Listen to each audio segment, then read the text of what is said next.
Hey guys, Carlos Colon here with Georgia Perimeter Homes, and today we're going to be talking about what does a home valuation or a CMA include. Just in case you're kind of wondering, a CMA is an estimate of value for a house, much like an appraisal. We'll talk about some of those differences. But before we get into it, if you have not done so already, click that subscribe button, hit the notification bell, and hit a like on this video. That way it helps our YouTube and Facebook results, as well as you get notifications every time we have a new release on real estate information. So, let's jump right in.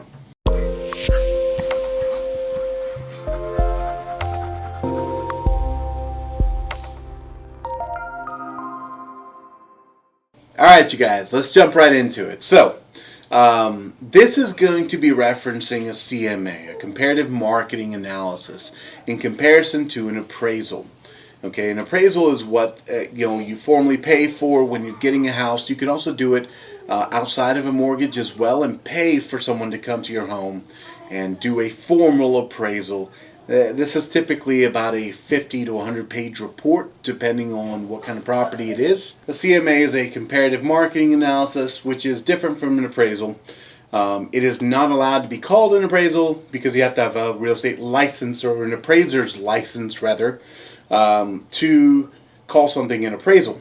Okay, and that, not to say that you couldn't do it, but you're not allowed to call it an appraisal unless you are an appraiser and you put that together. So, for information on how to do this, or in order to go through the process, just so you guys are aware, we have a link below in the description that you guys can click on, and you can go through the process of getting our market analysis for your home. So, let's jump right in. So, I'm going to compare this two different ways. So, a comparative market analysis, what do most agents do versus what do we do? And then you'll quickly be able to see some of the differences. Jumping right in, the first thing that most agents do, and the main thing, is they just say, oh, here's some comps for your home. They print them out and they bring them to you, and they go, look, this is a similar home, or these are similar homes that are sold in your area or are under contract now, and this is what I think I can sell your home for, and they'll give you a number or a range somewhere around there. The problem with this is that this is not exactly the way an appraisal is done.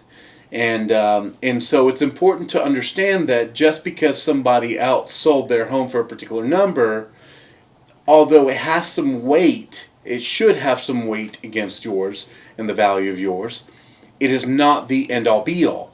An actual appraisal or a value of a home is a range, is a true range, and we want to really get to the basis of that range. So the more information we have, the better.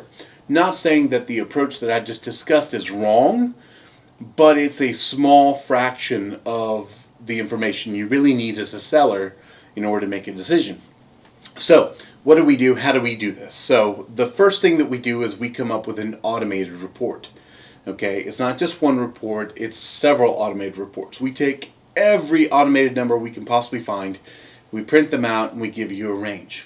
Okay, and a confidence rating on some of them as well. And so we go, here's, automated report 1 through 20. Here's the lowest number, here's the highest number. All right, and then here's where most of these numbers are sitting. If one of those numbers sits way out above the others, we could probably throw that one out. Or if a couple of them sit way low, then we can probably throw some of those out depending on your situation. So we get all the automated reports. A lot of these you can find on like YouTube. You can go to Realtor.com, Zillow, and you can look at all these automated numbers to really get an idea of what we're talking about. So it's all those reports. We also have Realtor reports that are automated as well, that we print out, that give confidence ratings as well as ranges for themselves, because not everything is going to be down to a science, which is what these algorithms are. They're just not necessarily science or math. And so they just plug in houses that are sold and they give you a range. They spit out a number. So we give you that range, the automated range. Okay, then we go in and we look at the manual range. Now this is different. The manual range is where we start, much like what a regular real estate agent does, which is they just pull up comps. Okay, so we pull up comps and we chart them. What it boils down to is on the left side, you've got your subject property, and then every property on this other side is going to be properties that are being compared against that one. What ends up happening is you subtract the differences, and then each property will spit out a specific number where this property sold for this much. It was this many square feet versus this many square feet for your subject. You subtract the difference, multiply it by $35, $45, $55 a square foot, depending on the quality of finish. And then at that point, it adjusts for acreage and everything else. And then at that point, you go, here's the number for that one. Well, you repeat this several times over. And this is the same thing that appraisers do. And you chart all this. This gives you a manual range. Now, on top of this, you have to weight your most important comps with your least like kind comps. That means if you have homes in the neighborhood that have sold, great, those are probably going to be weighted heaviest. Versus homes that were not inside the neighborhood and farther away, we need a really good reason to have to reach out really, really far. And sometimes with luxury properties, for example, there's good reason to do that.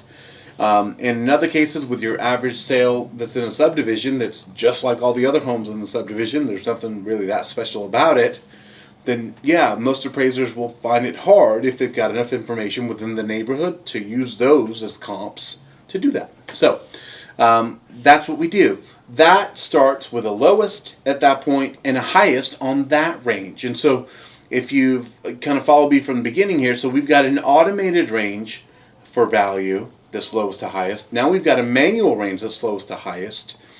How do we decide where we should be within that range? Well, that's a conversation, right, with us, which is, okay, here's your condition in comparison to the highest ones on this in this range. But also the conversation needs to be, what is under contract right now? Because now we need to do what appraisers actually do, which is establish direction of the market. The direction of the market's going to be, are we on an upswing? Are we on a downswing? Are homes appreciating and moving very quickly? Are they slowing? Or are they sitting pretty stable? You know, these are reports that you'll find in an appraisal report as well, by the way. But for us, we need to be able to look at this because it helps us establish a plan for how we sell your home for top dollar. So if we go, we'd like to sell it for highest, but we have 10 other properties that are competing against us that are just like us or maybe a little bit better at that price point, maybe we should price it here instead so it sells and we're not sitting on the market for 5 months hoping that somebody picks us over all these others. And so we look at under contracts and go, people have already picked these, okay? And then we look at our active competition and we go, okay, people have not picked these, and if we come to market today at this price point, here's who we are competing against. And we base our listing strategy on that, right? And we base here's what we actually expect the buyer to do based on the under contracts and the solds. Okay, do you see the difference there? So actives are going to be, here's our competition, here's what other buyers are looking at, if they're looking at us too. All right. Under contracts is going to be, here's what people actually picked, here's what buyers are actively acting on. And then the solds are going to be the ones, okay, here's what they actually completed on that an appraiser is going to be able to use. So it is broken down very much like an appraisal, but we cannot call it an appraisal. So ours is called a market analysis for your home. So understand those differences and understand that asking your agent for this, there's nothing wrong with this, by the way. They can pull up comps all day long and maybe you know what your home is worth, great. But your agent should be knowledgeable enough to understand how we're going to get you top dollar, because getting the contract on paper and signed is just one step. Getting it to the closing table is entirely another, and we need to prepare for both of those steps. So that's it. If you have any questions about this information, or you want to get your valuation for your home, or get an idea on what your home is worth now or might be in the future, give us a call or check out the link below, and we'll jump right on it. We'll be able to give you a valuation on your home. So otherwise, give us a call at 770-314-1285, and the link below is going to link you to our website that will also take you to that valuation. That's going to be at georgiaperimeterhomes.com. Thanks. Bye.